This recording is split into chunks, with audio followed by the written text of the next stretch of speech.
Pernah nggak kepalamu rasanya penuh, hati sesak, tapi bingung mau cerita ke siapa? Capek iya, sedih iya, marah juga ada. Tapi semuanya numpuk begitu saja. Mau ngomel takut dibilang lebay, mau diam malah makin berat. Nah, di saat kayak gitu, menulis sering jadi penolong yang nggak ribut tapi ampuh. Menulis itu nggak harus jago, nggak harus jadi penulis. Menulis cuma soal mindahin isi kepala dan perasaan ke kertas atau layar. Saat pikiran yang acak-acakan, perasaan semrawut itu ditulis. Pelan-pelan rasanya jadi lebih rapi, lebih lega. Beban yang tadinya muter di kepala dan berjubel di perasaan, sedikit demi sedikit bisa keluar. Makanya banyak orang merasa lebih lega setelah nulis, meski tulisannya nggak dibaca siapapun. Menulis juga bantu kita ngenalin perasaan sendiri. Kadang kita cuma tahu, aku nggak baik-baik aja, tapi nggak ngerti kenapanya. Lewat nulis kita dipaksa jujur. Sebenarnya capek. Karena apa sih? Apa yang bikin hati nyeri hari ini? Dari situ kita nggak lagi ngelawan emosi, tapi mulai ngerti dan dimengerti bahkan oleh diri sendiri. Itu rasanya tuh menenangkan.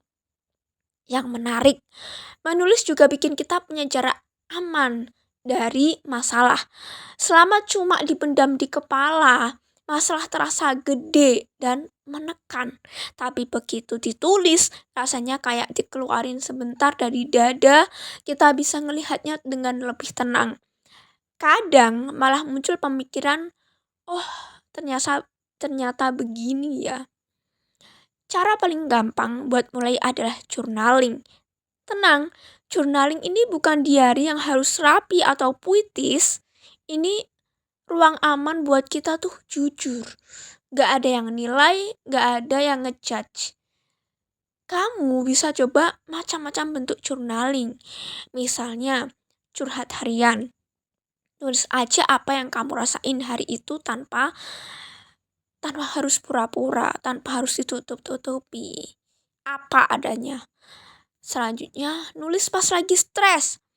Marah, kecewa, takut, tulis semuanya, gak apa-apa. Lanjut, journaling syukur. Sekecil apapun hal baik hari itu, catat. Kadang itu yang bikin hati kita tuh bisa bertahan dan lega banget. Refleksi diri. Tanya ke diri sendiri, apa sih yang paling bikin capek akhir-akhir ini? Doa dan harapan.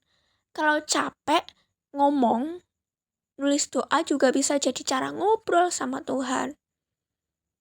Nulis pengalaman.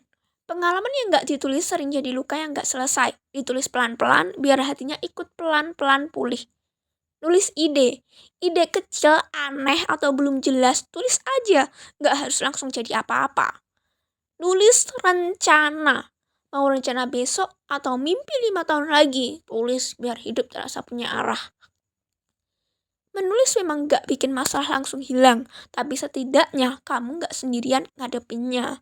Ada tempat buat napas, ada ruang buat jujur. Dan ada jalan kecil buat berdamai sama diri sendiri.